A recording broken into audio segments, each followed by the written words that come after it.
Bobby ചെമ്മണ്ണൂരിന് കുരുക്കുമുറുക്കി police. ബോബിക്കെതിരെയുള്ള 3 കേസുകളുടെ വിവരങ്ങൾ police ശേഖരിച്ചു. ജാമ്യാപേക്ഷയെ എതിർക്കാൻ മുൻ കേസുകളും ശ്രദ്ധയിൽപ്പെടുത്തും.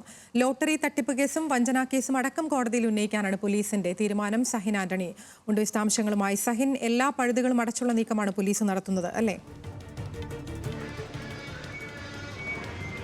അതുതന്നെയാണ് അതിൽ. അതായത് ബോബി ചെമ്മണ്ണൂരിനെതിരെ പോലീസ് റിപ്പോർട്ട് സമർപ്പിക്കുമ്പോൾ കൃത്യമായ റിപ്പോർട്ട് തന്നെയാണ് ഇപ്പോൾ സമർപ്പിക്കുന്നതെന്നാണ് നമുക്ക് മനസ്സിലാക്കാൻ കഴിയുന്നത്.